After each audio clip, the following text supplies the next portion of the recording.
Everybody, welcome back to the podcast. We got a lot of stuff to talk about this week, man. But first, we have an email from the boy Mark. I appreciate it, man. And again, that's unversepodcast@gmail.com if you have any questions or comments. So he comes up with a couple things here. Yeah, so he mentioned the latest manga reviews was about Tokyo Ghoul and the sequel RE that I did. And the mangaka Ishida specifically, he released his new manga already, kind of like under wraps. It just came out of nowhere on the free Manga Plus app Jump has. And I'll talk about that in a little bit. But he says, what are some games, movie shows, etc. where you go into where there was a sequel announced and you want to get into the series now? Or you got into a series and then surprisingly there was a sequel by the time you caught up with it? Yeah, that's happened before for sure. I can't think specifically, but I do know I've gotten into series where I'll look and I'm just like, oh, there's the sequel. Oh, okay. Or Ratchet and Clank, I guess, for me, with Rift Apart coming out and them saying it's more connected to the stories of the other games.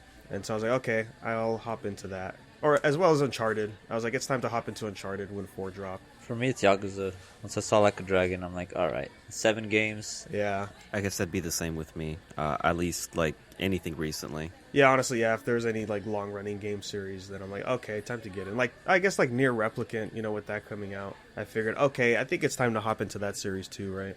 I think I always like it more, and I've said this before, when there's, like, already a whole franchise out when I get into it. Because having to wait for the next installment can be a really, really hard thing to do. Like, I've been waiting for a new BlazBlue for a long time, and I've been a fan of that franchise since it dropped. So it's a really good thing when it's already all there, like, available to you, but when you have to wait, it can get pretty tedious. Oh, yeah, especially with, like, franchises that have long gaps in between, yeah. So cool, man. He also asks, a recent manga he read just ended, and the way he describes it is, it's like Zootopia, but there's humans there as well. So that's a lot of FIFT if I ever heard it. Mm-hmm. It was getting the point across, and we're seeing the directions of the characters, by the end of the series. But he felt like it just didn't stick the landing at those final chapters. And then, of course, the usual thing where other characters get built up for their own arcs later in the future, but that never played out, and then the manga ends. So that always sucks to see. And so he says, what was something you really loved, but the ending wasn't good, and affected your opinion on the franchise as a whole? Gantz? Yes, I think Gantz is the best example. Yeah, because there was so much you could do with that story and with all the characters too, and then just the way that it was kind of like falling out, I was like, okay, there's going to be some cool stuff or it's just going to flop, right? And then even when they got to that secret room where like all the aliens were being sent from, I was like, wow, that's really cool. What more are you going to do with it? Clearly this is the last arc, like throw it all out there. And we got some hot ass, dude. Like it was, I think about it a lot, like when sometimes I really do want to reread Gantz because it is really, really good. Mm-hmm. Like up to that last point, those last few chapters, it's really good, really, really strong, but it just got weird. I mean, yeah, he does weird things, like Inuyashiki was cool. It's an interesting premise. And then his latest series right now, Gigant, that's just weird. That's just like all the weird, wacky stuff that was in Gantz is just here. See, and I'm fine with the weird, but it's just, it kind of felt like the Stephen King running along joke, like, oh, he can write a good story, but he doesn't know how to end it. And it's like, well, he can do a really good story, but just the ending was, sure, you may probably want to do a happy ending for it. I get it, with Tai and Kay, but come on, man. Like this, it wasn't what I felt Gantz, an ending to Gantz should be with how far it went in its different arcs, right? Like if we look at the Tokyo arc, how that went out, the few beginning arcs with Kay, where he has everybody, then he loses everybody, where he's trying to find himself, and then we get Reika thrown into the situation, like, and then him and his brother who's a vampire, which I still get angry about, like, like there's so much really good material to use. You're just bringing it all back right now. Dude, I think about this a lot, dude. I really do. Honestly, it's the vampire thing is what ticked me off the most with that thing. It's like, it's an interesting setup because we're getting into a different part of the world, right? It's like, exactly. Oh, these vampires, they know what Gantz is, and they hate it, and they're opposed to it, and so it's like, oh, now we're going to see confrontation with them, and like, or maybe we're going to see Kay and them team up with the vampires at a certain point. They get forgotten. Instead, we get like this god with the Avatar people. I mean, I guess the only other thing that comes to mind is certain animes. So, like the Soul Eater anime, trash. The way it ended, really bad. It honestly put a sour taste in my mouth for the manga, which I know you've told me before, Danny, that it's a lot better. And I do want to go back and read that one day. It happens a lot more with anime adaptations than it does in manga, as far as I know of. At least with adaptations, right? Yeah, exactly. And when it happens, I kind of just like, well, that sucks. I wasted time on something that could have been really good, started off really strong, and it's a big old pile of dookie, right? Like, it's unfortunate, but hey, just move on to the next one, and hopefully it's not going to end up the same way. Yeah, there's plenty of manga like that. It's tricky, man, when you get an ending like that that's just disappointing or doesn't fulfill what the expectation was. Like Tokyo Ghoul's an example of that. A lot of people didn't like it, just for how like fast paced it was, but overall, like the message it had, I think, like we were gonna get there eventually of the end game of that series. It just went in a direction nobody was expecting. Nowadays, now that we're older, I think it is worth going through a series, even if the ending isn't the best. I agree. Just because everything else is still really solid. Yeah, I think about that about Beelzebub.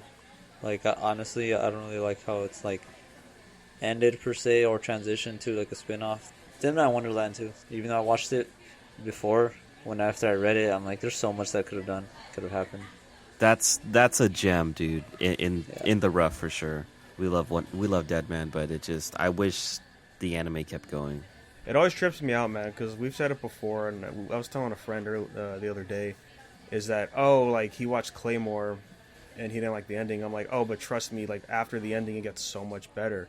The Daka Box, after the anime ends in Season 2, it gets so much better.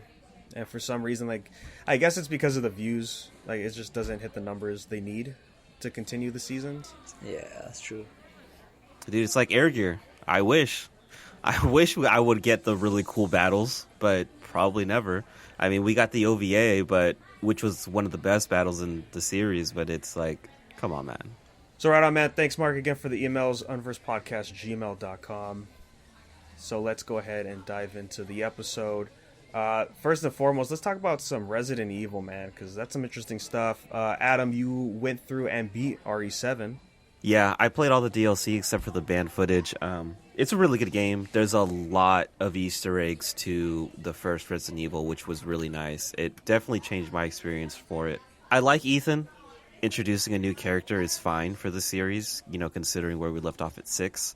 I still haven't played Revelations 2, but I've heard it wasn't that great. But I think just for lore purposes, I'll still give it a shot eventually, when it goes on sale. But 7's really good. I like the way that they went back to survival horror. I think they should have stayed at their roots for a very long time and not get so actiony with the Michael Bay stuff like in 5 and 6.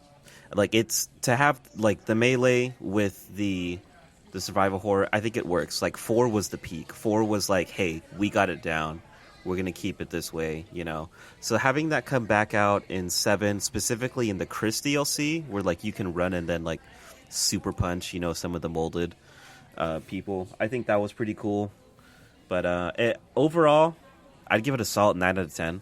I had very little to complain about. My favorite part, though, and I told you guys this offline, was the DLC, The End of Zoe, where you're the uncle.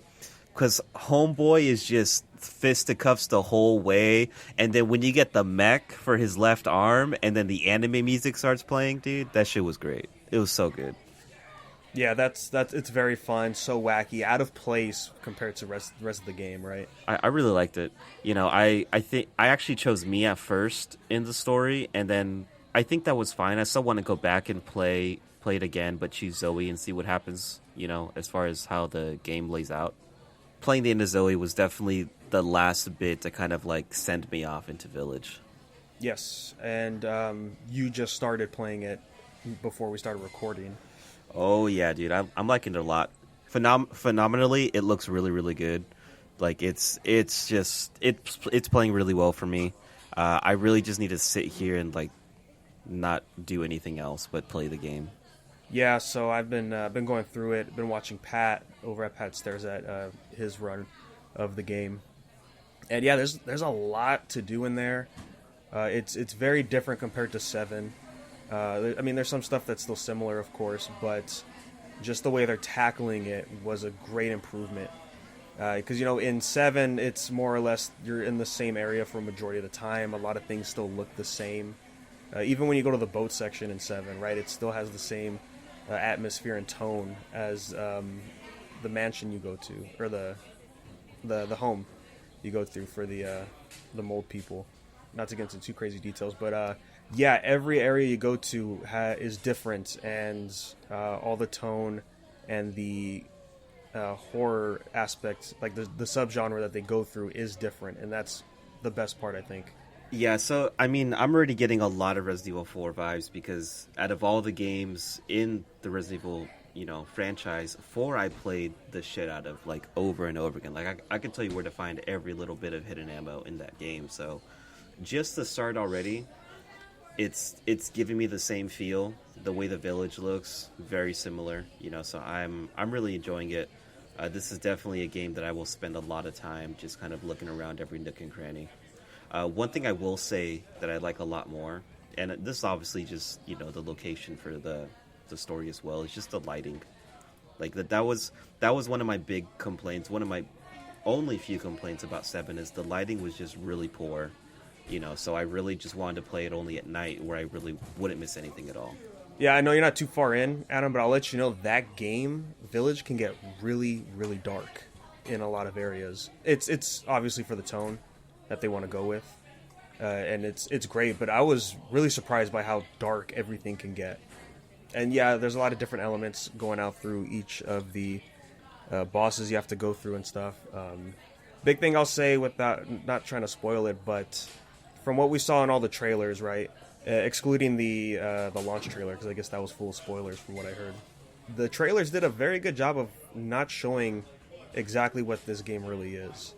And that's very appreciative, because checking out stuff, I was like, oh, wow, I wasn't expecting it to end here early, or we're going to this section now, because we didn't get a whole lot of information about that based on the trailers. So that's good that there's still some surprises going on in here.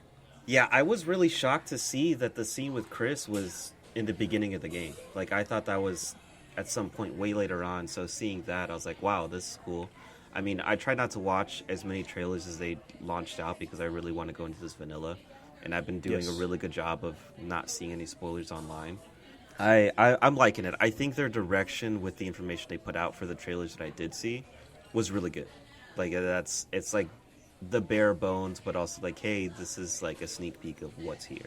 Yeah, very interesting choices. I mean, we're all horny boys, and that's a certain aspect that sold that game, obviously. Oh, right? 100%. It's like that one character that was announced for King of Fighters, and I think Max had said it on his stream. Oh, Shermie. Yeah. It's like, dude, she's been in the game before. There's so many other girls like this, but hey, if this is what gets people to get hooked onto the series, and if they're brand new to it, by all means.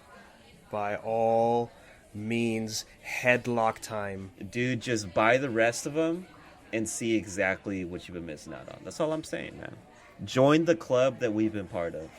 Yes. Again, there's nothing wrong with that. 100%. It's one of the greatest marketing ploys out there. Yeah. So I haven't gone through the whole game yet. I'm almost there. I think I'm 2/3 in or 3/4 in. Yeah, so far everything is stellar.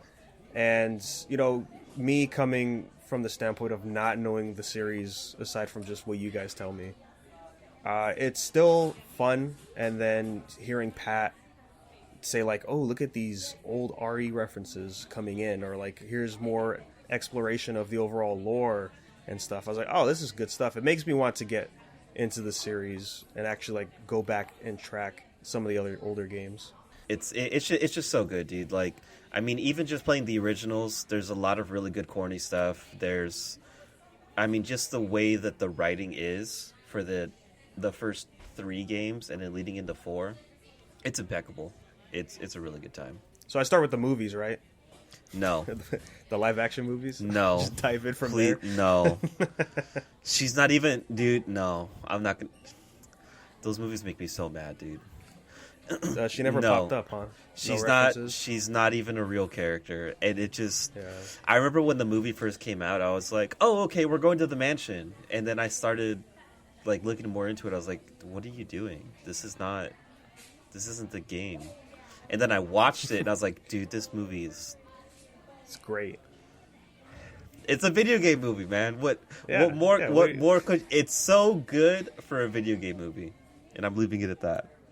But I think the correct term, Adam, is she's not a character yet. We should probably say that because if you go look at Monster Hunter, Yeah, her character yeah. in the movie showed up in a quest. So she's For what, in the Rise or World? no, for World.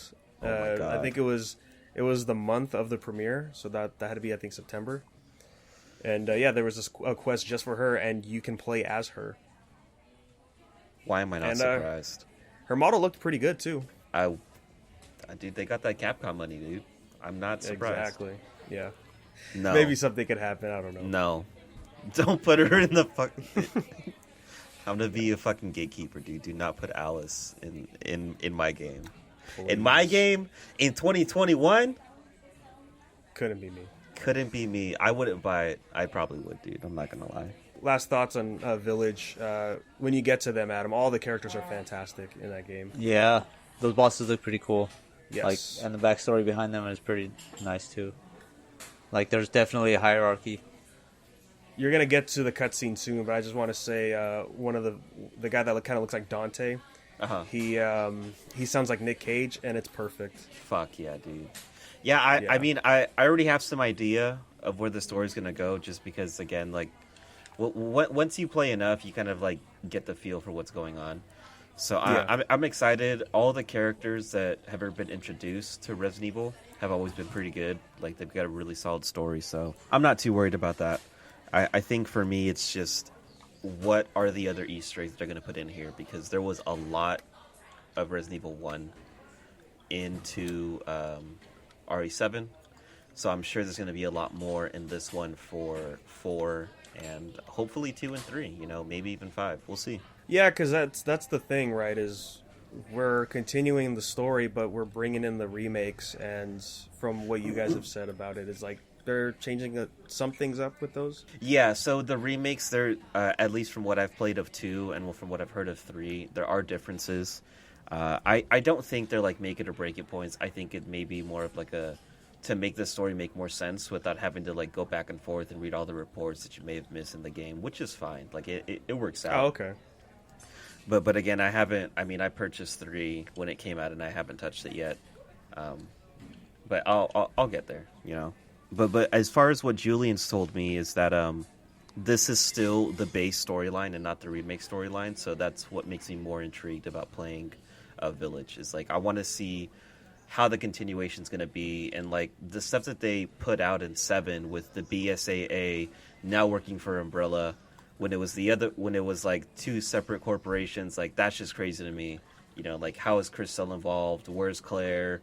What's going on with Jill? Like there's a lot of characters I would like to know more about. And I mean, I don't know if I'll get all my answers here in Village, but at least Chris, right? I mean, Homeboy's on the cover, so that must mean something. And word of advice I heard from Pat as well, the credits for the game may spoil the post-credit scene, so just be wary of that when you're going through it. So just try not to read the credits, I guess. And then so Gerry, I want to hear, man, how is the Surge 2, bro? Honestly, It's angry. it's pretty good. I like it so far. I can see why it's a lot better than why most people say it's better than the Surge, the first one. It feels like it's more open world. Oh, okay. It looks great. That's what I think. But then again, like Central Production B in the Surge, the first one was pretty much like the hub for the other worlds, even though there's no real hub. I don't like the fact that I'm not playing as Warren. Oh, I know. Like I don't like the fact that it's a created character. See, because I always thought it was Warren, and then I saw you pull up the character creator, and I was like, oh no, don't do this to me. Yeah, but the fact that like there are some like cool tidbits involving Warren in the story that, okay. and there is a character in there that I'm like, that's definitely fucking Warren. Like you can't tell me otherwise. Mm-hmm. But otherwise, yeah, it's great, dude. It's definitely worth a play. I gotta try out like the fucking the multiplayer ones, the multiplayer things to do with it. I don't really know much about it. All I know is that like I think you find a banner, like you could hide a banner somewhere in the level, and if somebody else finds it, they get a bunch of like humanity or something, or humanity. Ha! Like tech items or shit like that. I think I'm not sure. Like that's what I read upon. And then there's also like if you die and if you don't recover your items quick enough, they get sent to another world as a revenge enemy, which is like a enemy that's like pretty much just has more health, that's stronger, but the same enemy that spawns in the level entirely. Oh, So it's okay. just like a pretty much a tankier version of an enemy, and like once you beat them, you basically get more, or you basically get like I think the amount that they lost once they died, or it could be halved. I'm not sure because it's like it's not a lot you get, but it's definitely more than what you get from the rest of the enemies. There's like little cool things that like are here and there. It's still pretty much the same gameplay. It hasn't crashed on me yet. It's a fun time, definitely. I know. I was thinking the other day I need to hop back on, just finally beat that game. Dude, just beat it so I can see what happens at the end, because I was fucking robbed. Oh, that's right. Oh, I'm so sorry. It crashed on me like right after the credits, and then bow, I didn't get the fucking achievement. So I gotta beat the game 2 more times. It's fun though. It's a good game though. And then I still need I haven't touched it in a while. My PS5 has been off for a good while. But Returnal, that game is fantastic. Yeah, dude, I really want to go back on it. I just really want to play Village, especially since I have a travel gig coming up next week, so I won't be home to touch my PlayStation. But I really want to get back onto it. I know I stepped back into Octopath for a little bit because I'm still trying to beat that hidden boss. And I mean, I've told you guys how hard that fucking guy is. Dude, this is honestly one of the hardest JRPG bosses I've ever played in my life. She's relentless. It's ridiculous. But yeah, Returnal's great. Play it. You got a PS5? Go buy it. Yeah, the $70 price has been controversial these past few weeks as people Just get their hands on don't it. be bro. I'm not gonna say it. Never mind. I think like because they're saying like why is a roguelike worth $70, and it's like, well, people have pointed out, it's like you're paying for more than just the roguelike. Like you're paying for all the stuff that PS5 is pushing with the DualSense controller, and the graphics look amazing, and the fact that it's a AAA, I guess AAA game from Sony. I mean, and it's exclusive too, right? Yeah, it's exclusive as well. Yeah, it's House Marquee, and those guys are the Resogun people. And Wait, hold on. This is the people who made Resogun? yeah, and you could definitely feel it with how the enemies attack with the bullet hell stuff. Dude, I really got to get out of this rock sometimes. Yeah, dude, it always tripped me out when I was playing it. I was like, yeah, this is the Resogun people, you know? And yeah, so yeah, haptic feedback, that's fun. They're doing the thing with the adaptive triggers, which will also be in Ratchet and Clank, to where you half press to do your main fire with the weapon, and then you hold it all the way down for a secondary fire. And, you know, me, I like to hold the trigger all the way down, usually with games. And there is a little bit of pressure from the triggers, but it's just something you got to get used to. And the story so far, from what I'm conjuring here, is fantastic. The story so far is also a really good pop-punk bank, but you know, just got to throw the plug in there. But you're farther than me as far as the story goes, and I was watching you stream it the last time you played it on stream, and man, there's a lot to unpack. Yeah, space horror kicking in here. They're pulling in a lot of elements from a bunch of other great IPs, like Alien, of course, and there's even sections that feel like PT. Oh yeah. Hell yeah. And, you know, it all fits great. It makes sense. And it just is fantastic. I spent a long time going through the house you can enter, just reading the book titles in her house just to see exactly what we have going on. The audio log stuff that we pick up from your dead bodies because it's a loop game. That stuff's pretty cool. Just hearing her sanity decline and how each version of her sounds like they're experiencing different things, and that might be good or that might be for the worst. It really depends on how you take it. It's like a really bad time in the Green Hill Zone, and I love it. Yeah, man, it's really fantastic. I can't praise it enough. My only problem though is I think Sony did it for me, man. I really miss the dialogue moments you get when you're just walking around in, you know, classic AAA games like Last of Us, Uncharted, God of War. Just to get that extra story stuff while you're going through area to area. Yeah, I could definitely see that. And it really sucks here because there's only a limited number of audio logs you can pick up per area. And then once you grab them all, it's just silence until you can get to the next area and grab new ones. So if you're dying a lot in your runs, that is going to catch up to you quick. And I know there's weapons I haven't picked up yet, but that's another gripe for me, is that there's not enough weapon variants. There's like only really a few that I like, and then the rest are just kind of okay. Like, I'll use them if I have to, if I can't find anything else in a run. But I wish there was just a little bit more stuff to pick up. And I know that's a big problem a lot of people have, is the scarcity of things that other roguelikes usually have. I know that my second run of the game, where I got pretty far, I had like 5 different weapons. And it was great. I was like, wow, this is really, really cool. And then my other runs after that, I was just stuck with the shotgun and the pistol. I'm like, where's all the other good stuff I had, you know? Like, and I haven't played enough to know if it's like, well, if I don't get hit, does that trigger like a different kind of algorithm where like, oh, now I'll get a different weapon responding, you know, instead of just the same one, but like an upgraded version. So I'm not sure. I think there was something with like a suit malfunction where like I could find different weapons, but I can't remember. That's unfortunate because, yeah, a lot of runs that I was going through, it's like, oh man, this is like a shit run, you know, as you could classify, because I'm just not getting the things that I want. And then next thing you know, boom, I'm hitting a crazy boss fight, and I just have the pistol. And there's nothing wrong with the pistol, but I want something that does a lot more damage faster, especially fighting those highly aggressive type enemies. Yeah, and then you don't want to try and like mob in for, you know, using the katana either. So it's tough. One thing that I think is cool about this game, because I've only played probably 4 roguelike games, so it's like Hades, Binding of Isaac, Necropolis, and that's probably it. And the cool thing about this game is, yeah, you have to go through the levels and then you get to the next section. And usually in roguelikes, you have to fight a boss, and then you go to the next area. And then if you die, you start over, you still have to do that. You go through the boss, and then you get to go to the next area. But here, you don't have to fight the boss again to get to the second area. And sometimes you don't even have to go through the whole first area to get to the next one, because it is all RNG. The Stargate portal that you unlock to get to the second area could be in the first area you go to. Yeah, that's pretty nice. The only other roguelike that I know I've played is Wizard of Legend, and you have to go through that map entirely, you know, unless you go through, you know, a couple turns and it's like, oh, here's the portal to get to the next spot, you know.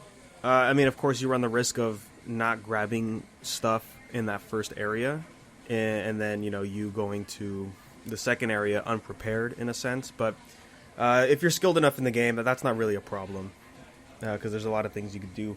Normally, there's the... I forget what it's called, but as your ammo recharges on its own, you can tap the trigger button, and then it'll give you a bonus damage, I think, on per hit. Yeah, highly recommend. I didn't think I would enjoy it as much as I am. I don't know if you want to talk about Dark Souls 2, Gerry. Is that a bad game or not?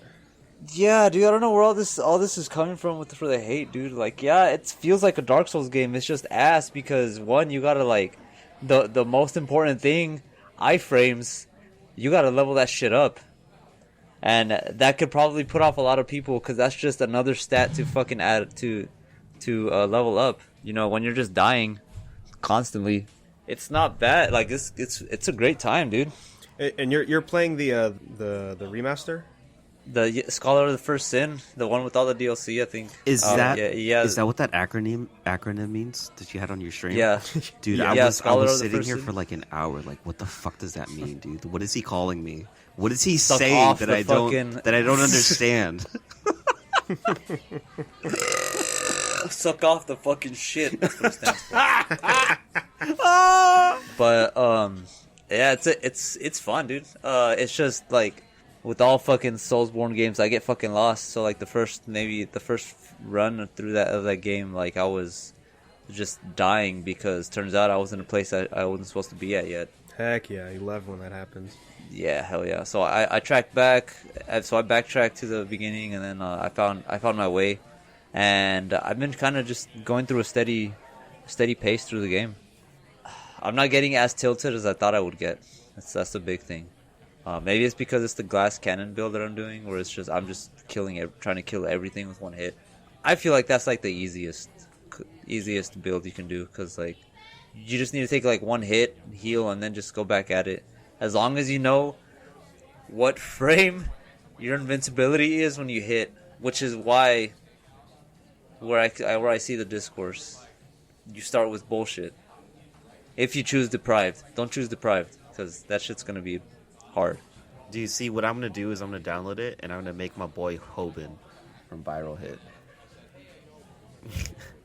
And make him real skinny, dude. Because you get the fists early on too. So hell like, yeah. Oh, heck yeah.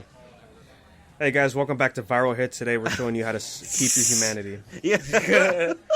There's some asshole out there in Drang Lake calling me out, so I'm gonna go show him what's up. And then the video that he references is gonna be Gerry playing fucking Dark Souls. It's the fucking pursuer, dude. Oh my. Okay, hey, dude. Like, if this is gonna be a thing where the pursuer just shows up wherever the fuck I am, dude, that'd be pretty cool. But it's gonna suck because like there's gonna be certain points of the game where I'm like, oh cool, look at this sick ass item, and I'm gonna hear this dude just like fucking instant transmission in from Shadow like fucking Xehanort in Kingdom Hearts, and then just fucking like proceed to fuck me. He's gonna be looking at that old phone background he used to have for a really long time of just Danny's face in the darkness. Yeah, it's gonna be him, dude. That name though, it's fitting though. That I like that about it. Plus, he's a fun guy to fight. Except when he did that fucking curse, the explosion bullshit. I would definitely do another playthrough of this as like a different build. I'm trying to stick to the one because I don't know what the fuck about shit right now. And yeah, like I mentioned, I'm still going through Ratchet and Clank as we're getting ever closer to Rift Apart. And I beat Going Commando. That's the second game. Oh, you beat that boss, dude? How was that? Yeah, okay, so right off the bat, man. That shit hard. Same bullshit as the first game where it's just a bullet-heavy enemy for the final boss for no reason. And, you know, you take a lot of damage when you get hit.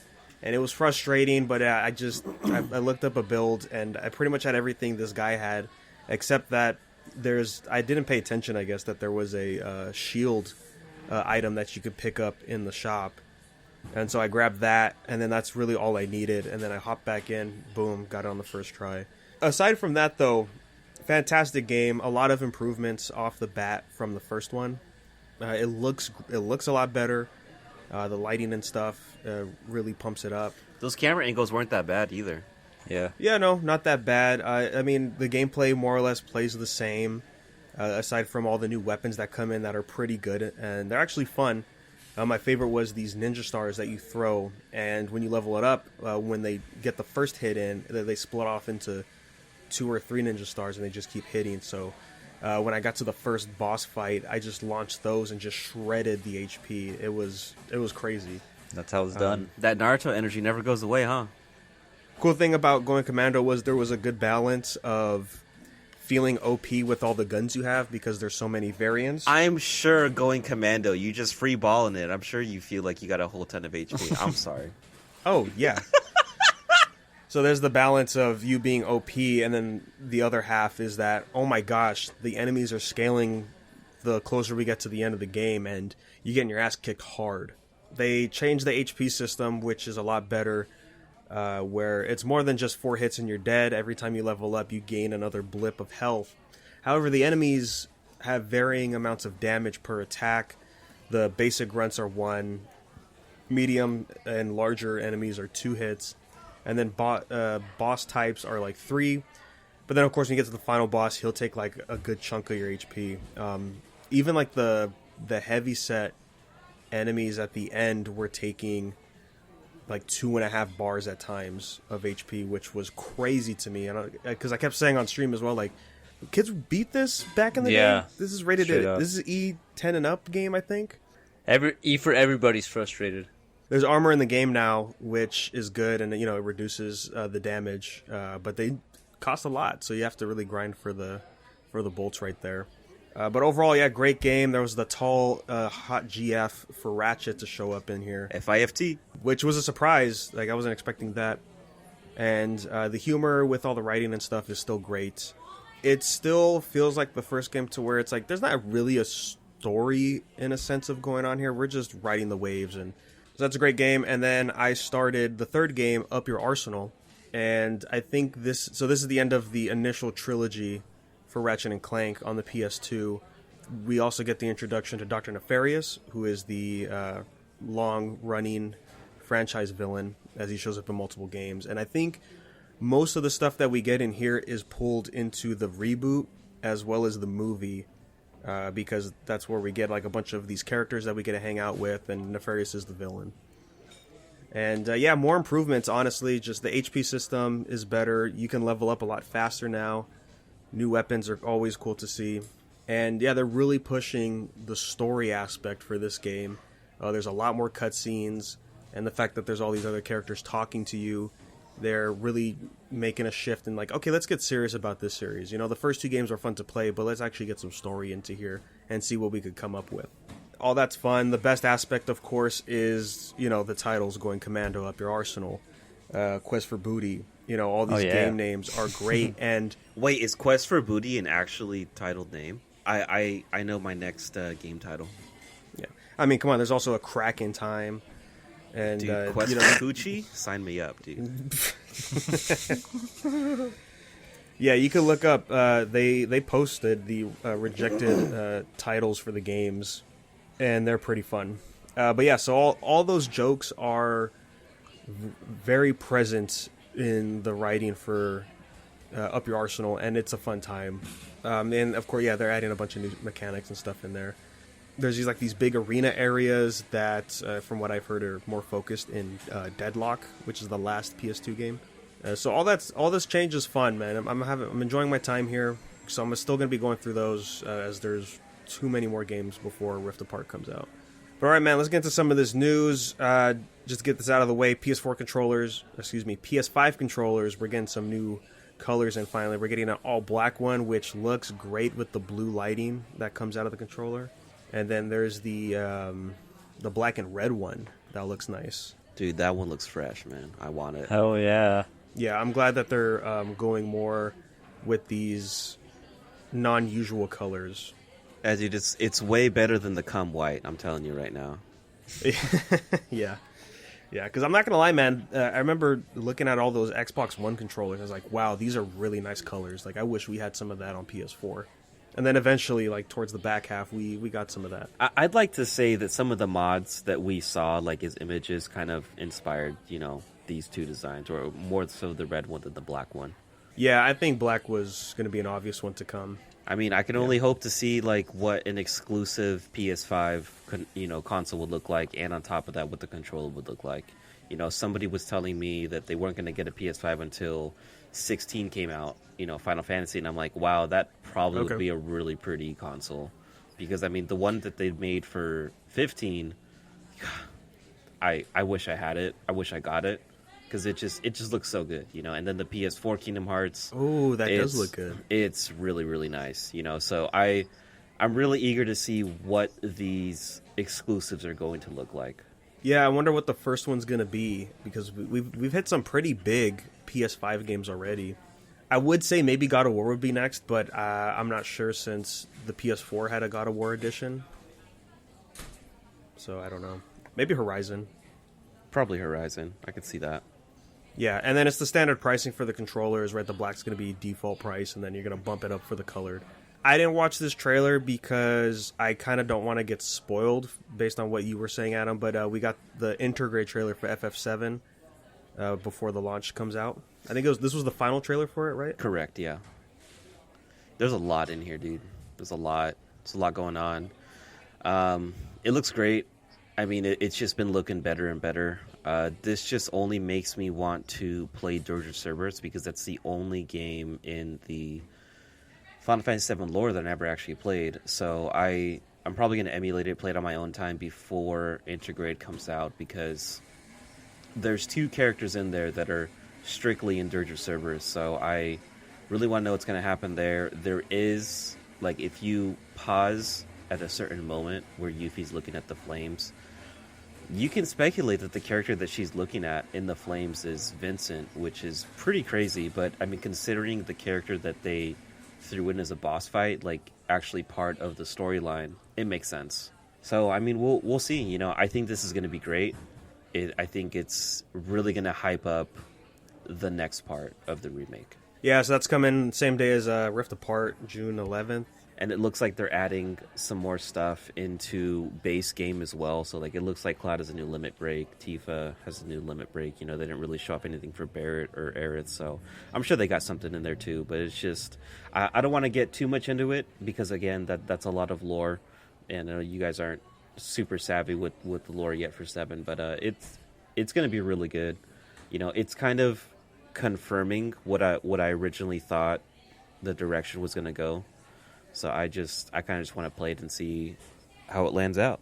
Heck yeah, man. And then I think there was more info about Remake Part 2, and that is, it is picking up right after the Intergrade content that we're getting. Which makes me think, is it going to be optional like it is originally or not, as far as like the story content, right? Well, I mean, as far as the story content goes with the original, Yuffie is an optional person that you get into your party. Like, you could go through the entire game and never have her, and it's like not going to affect anything. And so is Vincent as well.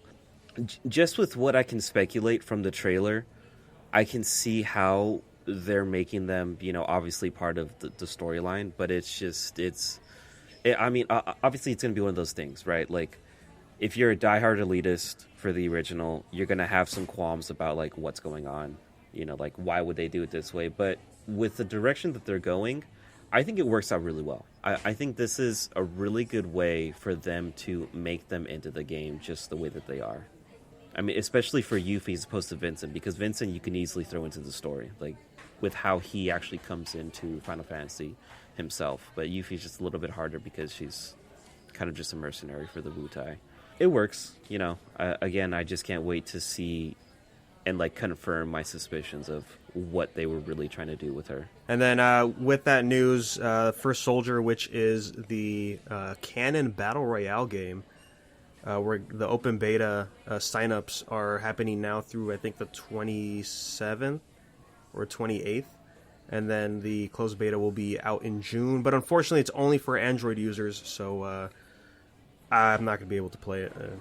We're not going to be able to play it until it goes to iOS, which it's fine. I'll just look at the gameplay and see how different it is from other mobile battle royales. Fighting game news, we got the reveal for the second DLC character for Season 1 of Skullgirls, and that is Umbrella, who is Parasol's little sister. And that's cool.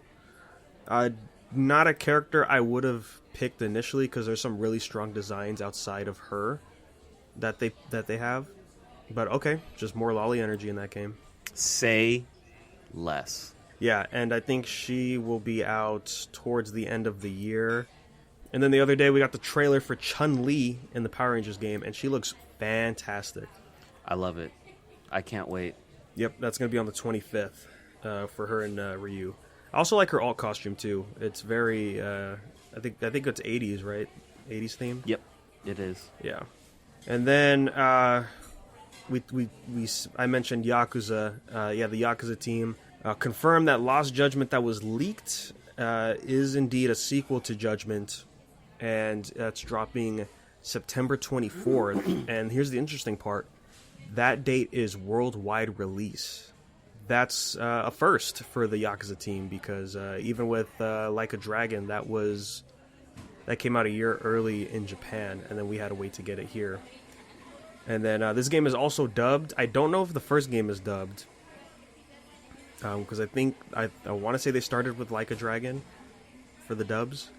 So to me that says, okay, so future games from the Yakuza team are going to be dubbed and potentially worldwide release.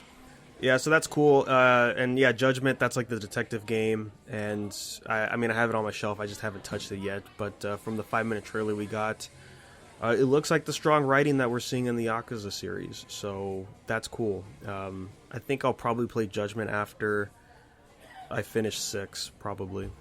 Yeah, everything I've heard about Judgment is really good stuff. So I'm excited to get in there eventually. Yeah, and with that, we got some news about the state of their games, Yakuza and Judgment. Judgment's playing the old school way, the brawler action, and they're going to be moving forward with that if they continue with Judgment sequels. And then over on Yakuza's side, since Like a Dragon was so successful, they're going to be sticking with the turn-based action over there. I think I'm okay with that option. I haven't played Like a Dragon, but from what I've seen, it just looks like wacky Yakuza time, just turn-based now. But since I haven't played Judgment, I don't know my opinions on it yet and whether or not I care enough for the main character to continue playing to get that classic brawler action. Right. Yeah, so right on, man. Yakuza still going strong. Oh, but yeah, since we're talking Yakuza, you've been going through Kiwami, right, Jerry? Kind of going through the last moments right now. It's dude, I just can't wait for more. If anything, the only gripe would be maybe it's like going a little too quick, but that's not really a gripe because it's already like. Yeah, Kiwami's cool because of all the extra stuff that they add in there. Like all the flashback stuff, it was not in the original game with Nishiki during the time where Kiryu was in prison. Majima Everywhere is still the best part of the game. Dude, I think Yeah. I'm gonna save him, like do all of his stuff at the very end. Like at the very, very end. Honestly, if you feel like you're lacking in damage and you need to level up, just do those because you get so much XP from them. I just want the dragon style, dude. Like I want to grab people at the end of my combo and just throw them. The dragon style is really cool. I've been leveling up the rush combat, and it's pretty good. I got the parry down. Have you done the car scene yet? Oh, maybe. I think so. It was. The freeway. Yeah, I think so. Yeah. I did it. How many times Yeah. did you die? None. Oh, maybe like once. You didn't get the guy with like the rocket launcher and the fucking TMP just kind of like... Dude, they all just like fucking ganged around me at like one point. So yeah, I could swear it was like a few times. But that was like at the end. If the whole chase was like that, dude. Yeah, dude. It's rough. I'll tell you right now, there's no car chase in Kiwami 2, so... Plus headshots Yeah. only happen when the game wants it to. Or when you like slow down time and like use what the fuck is it called? Star Platinum, the world. Bullet time. Because I'm almost done with this one, so I think I'm gonna give myself a break until Kiwami 2, because fuck, man, like it's cool, but man, it's really lackluster to the point where like I kind of fall asleep just playing. It's a lot of dialogue, Like, man. It's a lot of dialogue. Yeah, the dialogue is like, honestly, guys, we were there, and now we're here, and I fell asleep between the two, and I don't really want to go back and figure it out. But I can pretty much. That's fair. I can pretty much get the gist of like the rest of the story. Right. No, yeah, I've caught myself more than 5 times where I'm like, oh my god, why am I not paying attention to this cutscene right now? Just I didn't notice it until I played Yakuza 3. It was like, oh my god, it's so quiet. They're just talking, and I'm just sitting here, and it's been more than 5 minutes. Oh my god. Yeah, I guess that's just part of the series, right? Like it has to be really dense in the story. They really want to make sure they get everything in before all the crazy stuff happens at the end. But so cool, man. Moving on to some anime news. Finally, just when I think the series is gonna end, Komi-san is getting an anime. Fucking hype! And we got the trailer. Hype! It looks great. Yes, sir! Don't know why it took them that long to get this going, honestly. They sleep, dude. We caught this when it was opening. What did we say? Anime. Bam! Oh, I can't wait! Oh, dude, I need a good slice of life. Like I've been all about fists and like powers and shit. I just need some cute shit. We got the voice cast, but I don't recognize them. And what I appreciated from the trailer is that we didn't hear Komi-san's voice because, we're not going to hear it that often. It's a surprise. Yes. It's just a once in a while thing, and that's all I need. Yeah. It really captures all of the aspects of the art very well. Dude, if anything, it did catch her. Did kind of catch her voice. You just like hear the writing, and I'm like, you're gonna hear that a lot. Yeah. Yeah, it looks great, man. Can't wait. That's gonna come out in October, and yeah, like I said, the manga feels like it's about to end soon. Mainly just because of the typical route these types of animes go, or this type of manga goes. Like the biggest plot point is about to be answered. And then usually after that, there's nothing else to tell about the story. So, because I think they're in their final year of high school too, right? I don't. It's know. their second or third year of high school, so it's like we're almost at. I don't remember. So cool, man! Can't wait for that. But what I can wait for is another Dragon Ball movie. We got the announcement of another Dragon Ball Super movie for next year. Is Chirai in it? I hope so. And that stretchable armor. Yeah. Look, it's like what I was saying when we saw Broly. I was like, Toriyama knows what he likes, and I appreciate that. But yeah, we didn't get a whole lot of info for this movie other than the fact that they're going to be trying something different with the animation again. As the, like the art style was a little bit different for the Broly movie, and here they want to do something else, and people are hoping it's not going to be CG, but that's the speculation right now. And I don't think it depends what type of CG. Don't want it. No, I don't know. It depends because I look at Lupin the Third, and that movie looks amazing, and that's a CG movie. But if they're using the CG from Battle of the Gods, then no. Yeah, so that's happening, and I wonder if it's going to be from the manga or if it's going to be its own story. While we're talking movies, man, I put it in the anime section because it just the feel of the trailer was great. Venom, we got a new trailer for that. Let There Be Carnage, looks great, man. Can't wait for that either. I can't wait either. This is gonna make me start reading the comics, anything involving Venom, because I've been a big fan since I knew Venom was a thing, like Spider-Man, and then Venom. I'm like, what? What? Okay, and then once I figured out more and more about what he is, I'm like, oh, I'm in it. So the fact that like they got the same, who was it? Woody Allen? No. Not Woody. I know Woody Harrelson. Harrelson, yeah, he's still gonna be Carnage, and it's so good, dude. I can't wait. It's gonna be a great time. Gonna be a fun, wacky time. They're still pushing hard with the early 2000 energy, and the humor and stuff is fantastic. It's gonna be great. And I love how Carnage looks. He looks scary.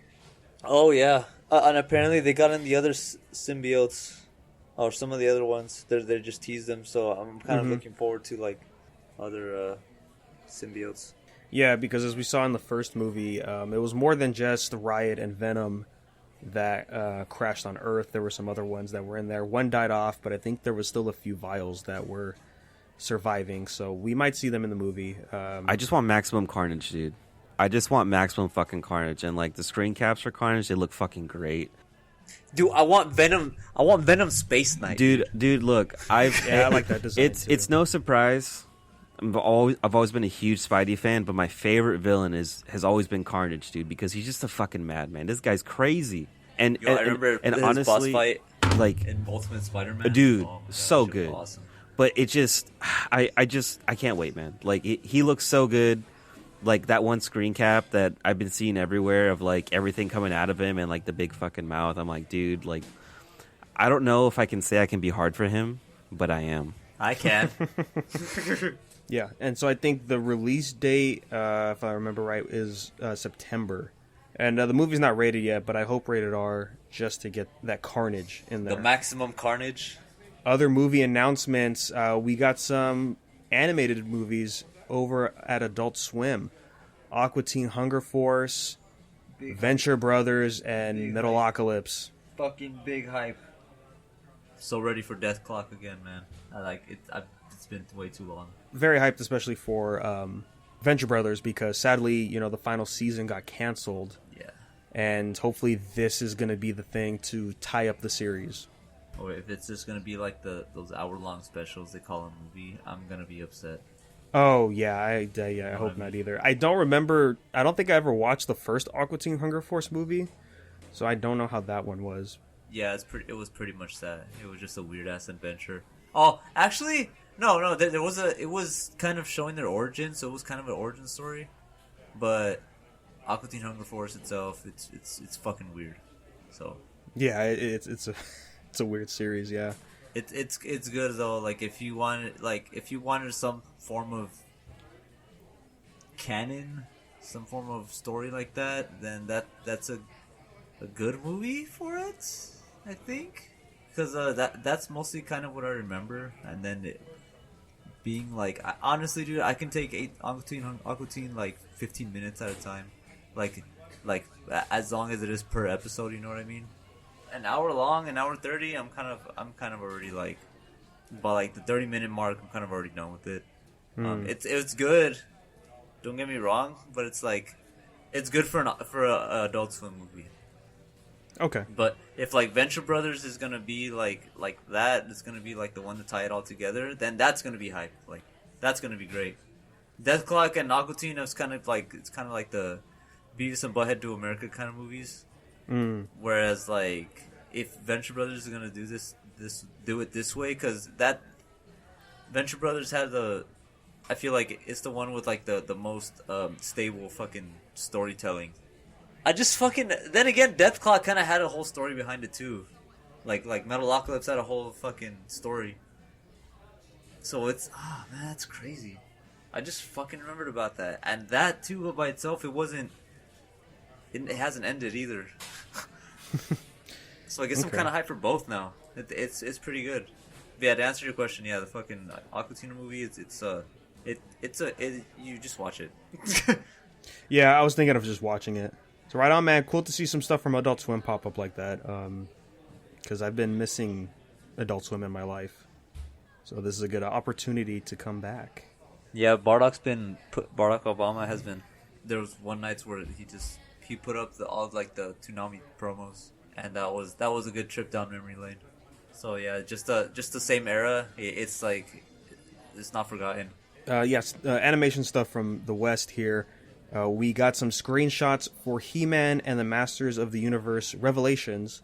This is the continuation series from Kevin Smith over on Netflix, and it takes place after the 80s anime, not the 2003 one. And, of course, it's from Powerhouse Studios, who is basically the Netflix animation team. They do Castlevania, which Season 4 just dropped. I've heard some of the music. It sounds like it's going to be a good one. And they said Part 1 will be dropping on the 23rd of July.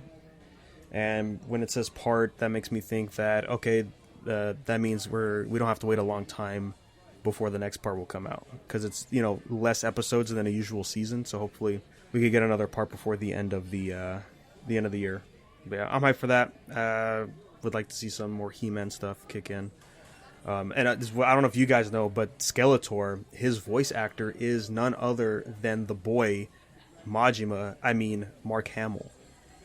What? Oh man! Did you say Mark Hamill was doing fucking Skeletor? I gotta go to the bathroom. That's amazing, dude. Look, man, he is like one of the best people out there with like his voice acting gig. On top of his acting, like he's just impeccable. Like I don't think there's a role he couldn't ever fill, right? And I mean him doing Skeletor, he's done a lot, right? That's cool, man. I'm Skeletor, right? Last thing on the docket for me, I just saw this announcement that wasn't expecting this, but Scarlet Nexus, right? That's like the anime Dark Souls game. Those are the people that did Code Vein. And I think it's like the God Eater people or something. I don't remember. But I saw the announcement for an anime for that series or for that game, and that's coming out in July. I haven't looked too much into it, but I would like to check it out to see what an anime Souls can play as. Yeah, for sure. I've been looking at Code Vein, and it looks pretty good. Yeah, there's a good character creator in there. I've seen some people make Yuri from Tower. And speaking of Tower, we mentioned it on the Webtoon episode that just dropped, but it is coming back. So all right, guys, I think with that we could wrap up this episode. I will be playing more Ratchet and Clank and probably try to squeeze in some different games in between just to keep it fresh. So that's twitch.tv/Negator7. And then, Gerry, what are you playing over there, man? Oh, I'm getting in through Surge 2 and Dark Souls 2. And just tell me how bad I am at video games and tell me my iframes don't exist or whatever shit just to get me pissed off. Like, I finally hit affiliate, so there's that. Yo, and I got the founder badge. You want to know why? Because I found this boy. Don't forget to hit the like and subscribe, dude. Get those fresh emotes that just dropped today. Yeah, I can only have one, but it's yeah. So you can find me at twitch.tv/JerryOmega for your shenanigans. Right on, man. And like you said, Adam, you're going to be on the road.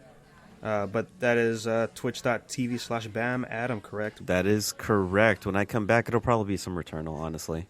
Or maybe if I finish Village, it'll probably be New Game Plus, since I really want to do New Game Plus for that one. I don't know if it's every area in the game, but some of them you are locked out of after you beat it. Oh, really? Yeah, so at least where I'm at right now in the story. So right on, guys. Again, the email is unversepodcast@gmail.com. Any questions, comments, you can follow us on social media at unversepodcast, anywhere you go. And then there was a new Marvel talk. I don't know if it came out yet or if it is coming out, depending on when I edit it. Because it's a long one. Me and Jake talk about a lot of good things.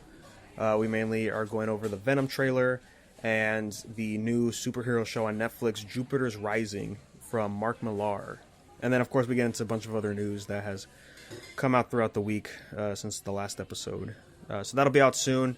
We'll let you know on social media when that drops. So thanks again, guys, for swinging by, and we will catch you on the next episode.